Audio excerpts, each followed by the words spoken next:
Okay, well, my name is Marianne So, and I will be the moderator for this third Dean's panel. And we will start out with our panelists introducing themselves and what school they're from, starting from the left.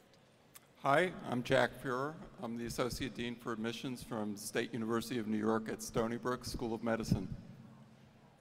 Hi, I'm Gabriel Garcia. I am the Dean of Admissions at Stanford University.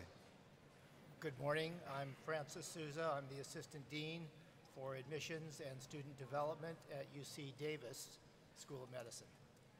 Hi, I'm Cindy Morris. I'm the Admissions Dean at Oregon Health and Science University in Portland. Good morning. I'm David Neumeyer, and I'm the Dean of Admissions at Tufts University School of Medicine in Boston. Good morning. My name is Kevin Watt. I'm the Assistant Dean for Diversity and Inclusion at Wright State University Boonshoff School of Medicine, Dayton, Ohio. Good morning. I think you met me. Can you hear me? Test one. This is why I know we didn't go to the moon. I'm Matt Nathan. I'm the Dean. I'm representing the medical programs, our scholarship programs, our medical student programs in the United States Navy and the military, as well as the Uniformed Services University of the Health Sciences, which is our medical school in Bethesda, Maryland. Thank you. Okay, well, our first question is, what is the difference between a post-bac and SMP, and which one makes my application more competitive? Does anyone want to start? What is it, SMP? Special Master's Program. Personally, I think that it's all individual, and some of the students that may attend a post-baccalaureate program may need to show in their application that they need to beef up their sciences and take some upper-level science courses, whether they're taking them over or taking them for the first time. And often the post-baccalaureate programs offer you some study skills to get ready to take the MCAT or retake the MCAT, whereas the SMP programs are going to be, a lot of them are going to be parallel, having some parallel classes with medical school. And so if you have all those other classes and you have your MCAT scores in order, you may be able to go and complete a special master's program and be okay. But for a good majority of the students, you might have to consider these 1 or 2 year post-baccalaureate programs, actually which I had myself participated in one of those. I don't think there's a significant advantage to either program. I think they're very different types of people go through the programs. The special master's programs tend to be for people who need to bump up their grades, improve their academic records, whereas typically post-bac programs are for people who have majored in other things in college and then decide to go to medical school. Okay, second question. A lot of people take time off after graduation to kind of just travel, or maybe they want to pursue other things. What would you suggest to an undergrad who want to take some time off? I mean, is that, what kind of a quality extracurriculars should they look towards pursuing, or, you know, what do medical schools usually want to see within that gap year? I'm a big proponent of the gap year between college and medical school. Just think of your education. You started from kindergarten, maybe some of you from pre-nursery, and you've gone for 12 years through elementary school, high school, then college. I think after 4 years of college, most of you, at least I know I was, in desperate need of a little rest of my brain. So I think the gap year is a good thing, and sometimes you need more than 1 year of gap. Sometimes you may need several years. I don't think there is an absolute right or wrong answer as to what is the best thing you should do in terms of improving your application for acceptance to medical school. I think it depends on where you think you may have some weaknesses.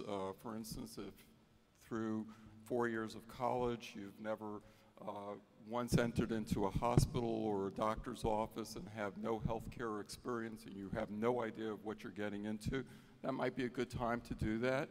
On the other hand, you might find that maybe you'd like to do some research in the basic sciences or in the clinical sciences. That could be another positive experience, or maybe neither of those. Maybe you just need some time to travel the world, and that is a very valuable experience too. I can say that at Oregon, 20% of our students come directly from college to medical school. So it really becomes almost an expectation that people take a little bit of time off to focus, to do something that may help them understand the larger community in which they plan to live and to work, and particularly so that they understand their motivation for medicine. Medicine's a long road. It carries some financial burden. So understanding why you want to do this will really help you all years. And so doing that during that gap year or years, I think can be very valuable. If I could add, in our system, we're looking for mature and well-rounded individuals. Once you're issued a medical degree, which is a ticket to basically intervene in the innermost sanctums of people's lives, we want to make sure that you have the cultural and the professional maturity to do so. And the requisite is simply the ability to maintain and complete school. The spots, as you've heard from all of us, are few and far between. And so when you give somebody a spot, you're not necessarily looking for the brightest or the 4.0 student. You're looking for somebody who's demonstrated the ability to do the work, has the prerequisite knowledge to complete medical school, and then earn their degree and go out and give back. And we think that time off, 30% of our applicants have done something else prior to entering medical school after their undergraduate degree. Some of them have been prior service. Some of them have been driving submarines and driving aircraft carriers, and that's a pretty good ticket on your application to medical school. We also take people from other walks of life who've demonstrated that they have simply the baseline proficiency to complete school and do well at it, and yet bring well-roundedness to our organization. So I don't believe in gap years, I believe in growth years, and I'm going to tell you what the difference is. Medical schools are looking for learning environments that will be filled by people who have wonderful life experiences, because they will enrich our learning environments every time. So if you're going to take additional years of time, make sure that those additional years of time are those of personal growth, whether your personal growth, whether your professional growth, we're getting additional life experiences that we think that you feel will inform your career in medicine. If you haven't developed those during your college years, those are wonderful times to take them. But we have to be cognizant of the fact that once you hit that application time for AMCAS, it's going to be a 10-year process before you're actually an independent physician. There's an application year, there's school, there's residency. So you may not want to add those times unless you have some very specific goals that you want to reach during that time. So it should be a very personal decision. And we take students both right out of college or those who have grown during their years. And let me just add, my interpretation of this is you all live here in Yolo County, and I like to paraphrase Drake by saying YOLO. It is your life, and you need to live it your way. And so what we're really concerned with is that you come to medical school up and running and that you're ready. And similar to what Dr. Garcia just said, it's up to you how you prepare yourself for medical school, whether it means traveling around the world and having fun because it's a long road ahead, or hunkering down and doing research or patient care to gain more experience. That's really your decision, and not for me to determine for you. And just to maybe add on that, to Gabe's point about growth, as the pediatricians would speak of, its growth and development. And so it's your personal development and your development of your passion to really express to medical schools that you want to be a physician, and what you will add to their school as a member of their student body. So primary care is a very hot topic nowadays. especially with a lot of the political and the cultural changes that we're now seeing. What is your school's cultural attitude towards primary care, and can you give any examples? Starting with Dr. Fear. So, the State University of New York at Stony Brook is very much a research-based institution. When we first opened our doors back in 1957, their goal was to become the Berkeley of the East. We'd like to think we're almost there, but not quite. But the medical school is very much research-based, but at the same time, we also get very strong marks for primary care. We have, as part of the mandate of the State University of New York, we require, in addition to the typical core clerkships of pediatrics, medicine, surgery, OB-GYN, family medicine is a requirement core clerkship at Stony Brook. In addition, we send our students have their own volunteer clinic that they run, and it's run in a primary care center in an area that's has poor access to health care, and the students run that with primary care physicians. They're the ones who, in fact, do all the work the students do, not the primary care physicians. And it's been a very, very good experience for our students, and I think it gives them a much better understanding what they can do as primary care physicians. Primary care is your selection for a career, but it's not necessarily the sort of the driver of our sort of what I would say our core institutional values. What we want you to do is to be the best at whatever you choose as your career goal. And I believe that at our school, one of the things that we can do is what are the questions that are being asked in primary care that make sense for us to answer, and to give you the tools and the interest in answering those questions. I may have graduated from medical school before anybody else on the panel, and when I did, I learned medicine the way it was in 1977. I couldn't practice it today and feel that I was doing a good job. And whether I was in primary care or tertiary care, the idea is to give you the tools for you to both develop the new knowledge and make sure that you are keeping up with it. And I think one of the elements is was discussed on previous panels about primary care being one of the elements of medicine that we really have to address if the future of decreasing health care disparities is going to become a reality. At UC Davis, we engage our students very early and continually through their education in opportunities to be exposed to primary care. We have 7 student-run clinics, not student participatory clinics, student-run clinics, each with between 5 and 9 co-directors. So our students are actively participating in clinics in the Sacramento and Yolo communities, in the Yolo County communities, open to anyone at no cost, but located in areas where they're generally culturally predominantly, whether it be Near Eastern or African American or Hispanic or Asian, underserved groups. So we do have an emphasis on that. I think 40% of our graduates go into primary care, but having said that, I guess the other side of that equation is that 60% don't. So we have a balance, and we like to think that the opportunities are there for you to explore. Well, at Oregon, we actually have a benchmark that 50% of our graduates will go into primary care.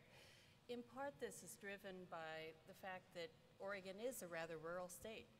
And so consequently, we're trying to encourage, in particular, rural primary care physicians. So we try to encourage this by giving students experiences during medical school that they can understand what it might be like to be a primary care doc and or to practice in a rural environment. Every student will spend one clerkship rotation essentially attached to a primary care doc in a rural community. They'll live in the community, they'll experience what the community experiences, and really come to a better understanding of what primary care practice is. In addition to that, there of course are the usual rotations, but we also try to incorporate much more ambulatory care, even into medicine and pediatrics in addition. I read our mission statement before coming on stage today, and I realized that we actually don't mention primary care as part of our school's mission, but it is very much part of our culture. That being said, the highest rated course, the highest rated clerkship at the school is our family medicine clerkship, and we have a high percentage of our students that go into primary care fields. Specifically, our main track program, which is a program that is located in Maine, as Maine, many of you know, does not have an allopathic medical school, and it's a proxy, in a sense, for a state medical school, does have as part of its mission to produce primary care doctors.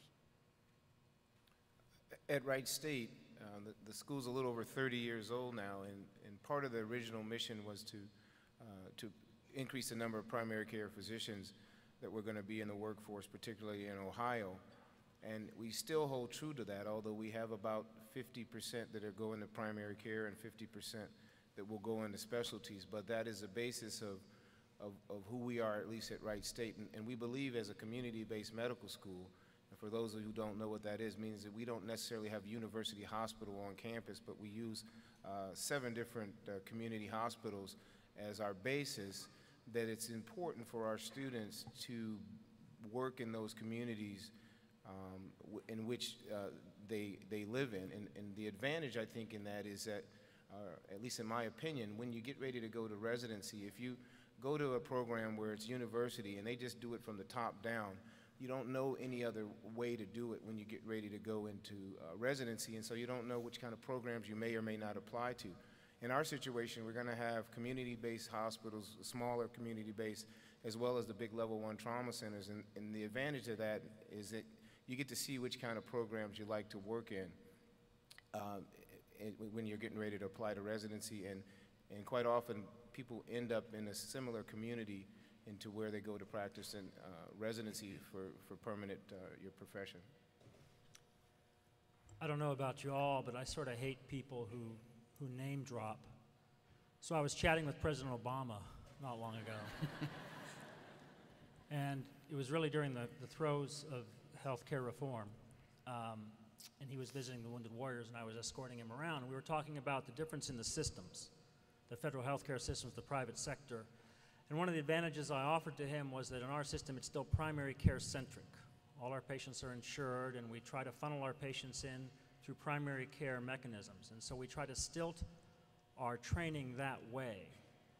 As you know, if we don't increase primary care in this country, if we don't increase access in this country with 50 million plus and climbing uninsured, people are going to emergency rooms and are going to get care once they've already become too sick, and the care is going to cost a fortune. So preventative medicine and primary care is not only the right thing to do, it's a strategic imperative to our nation.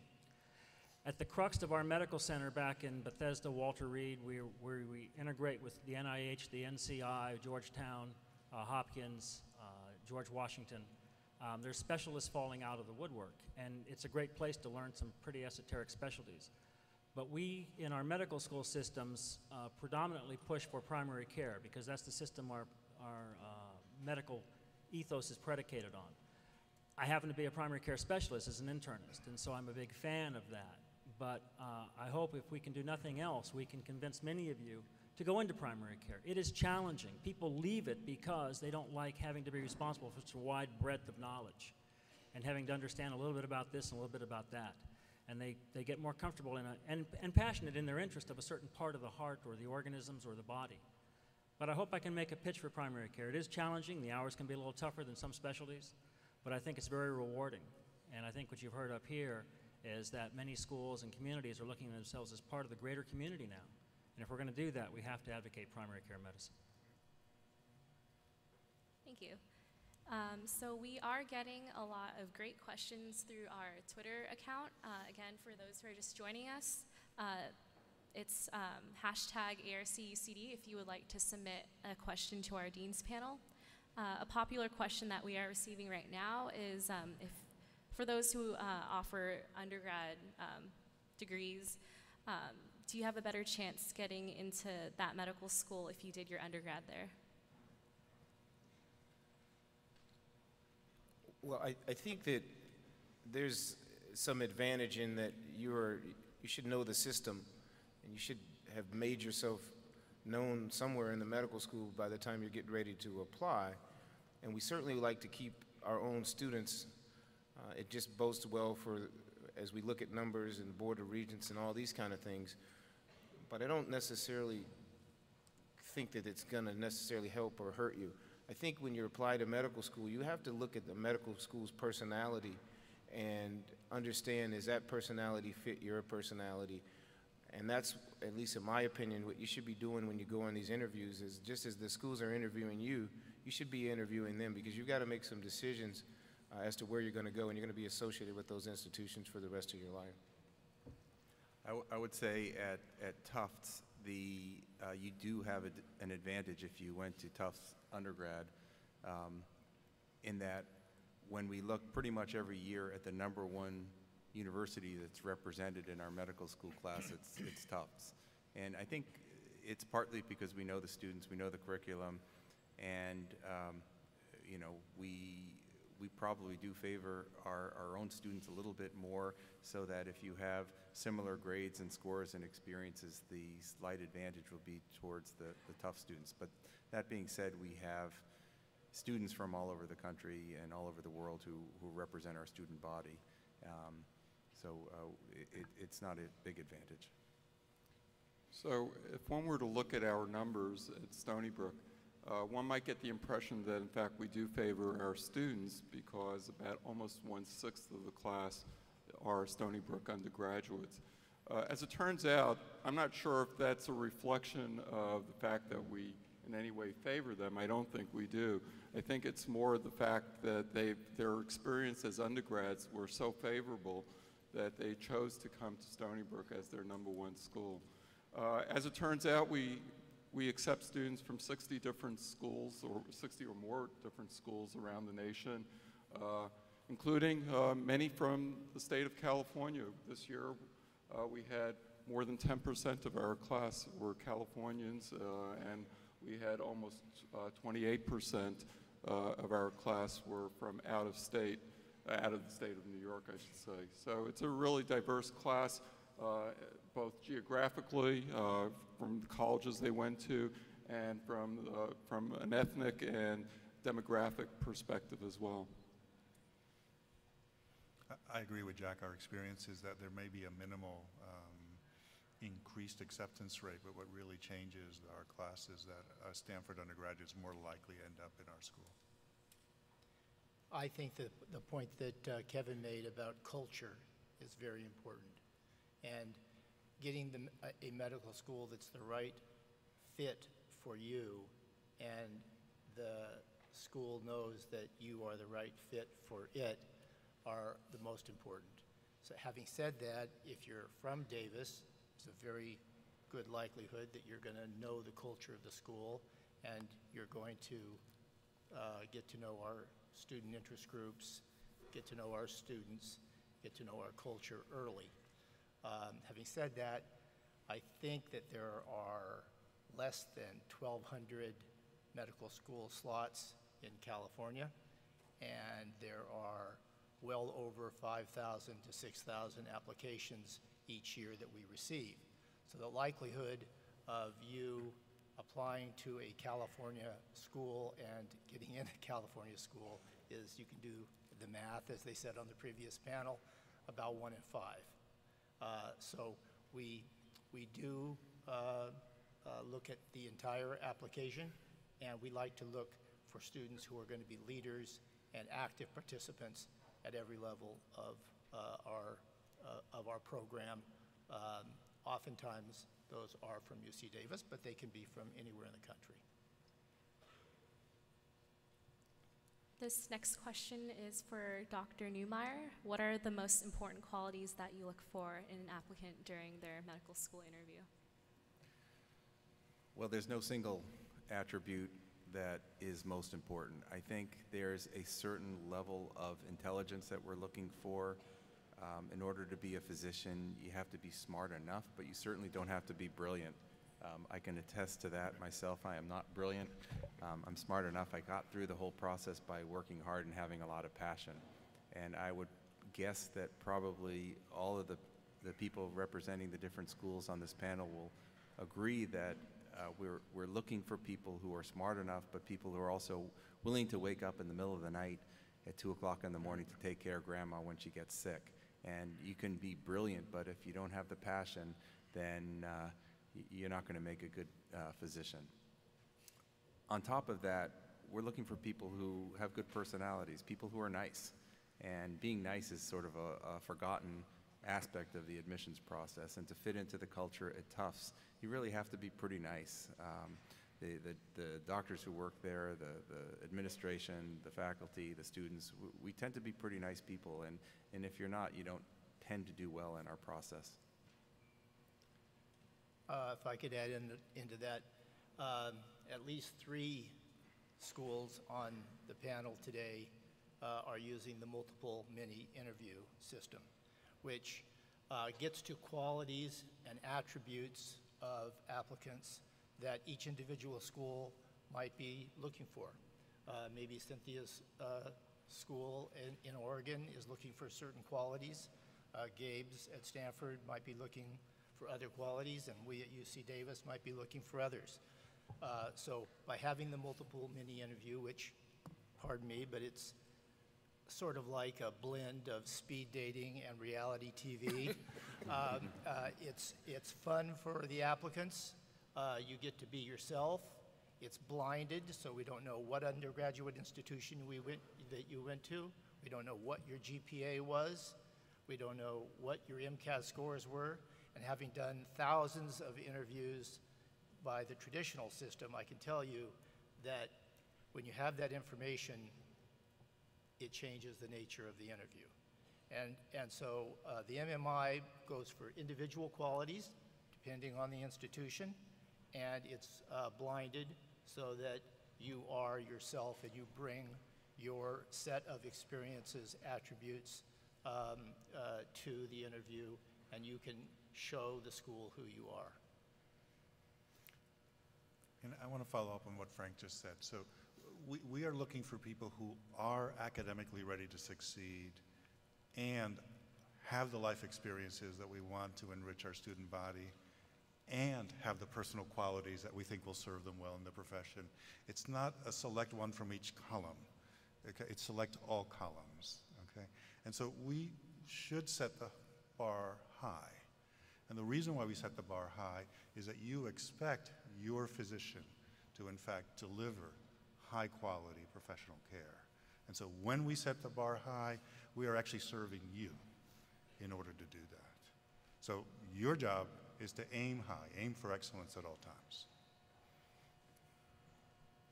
We are coming to the end of this panel, but I was wondering if any of you would like to share final thoughts with us.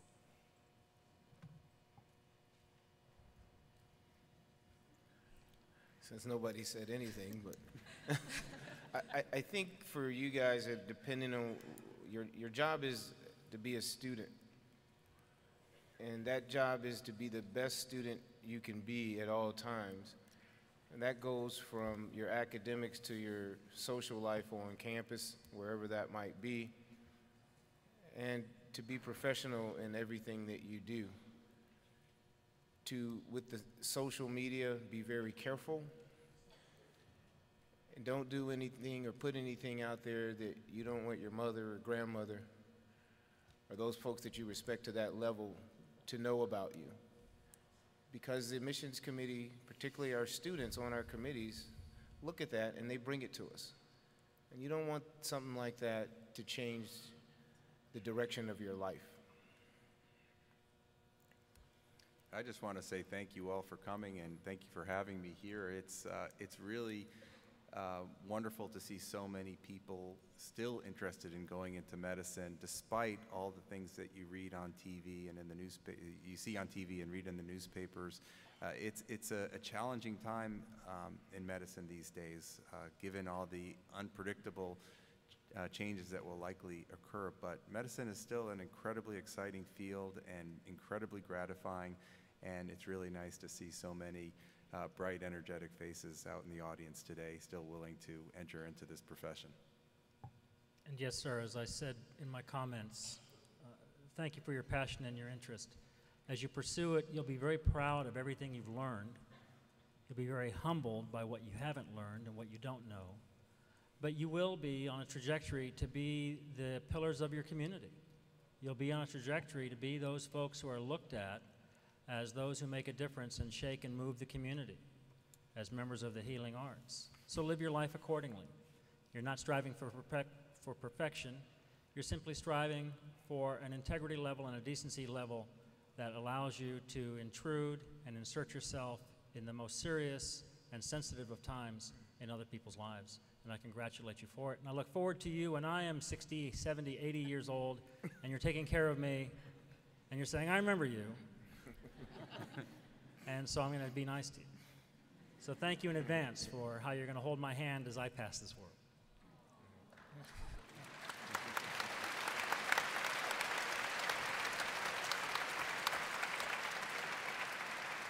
And with that, we conclude our third Dean's panel for the day.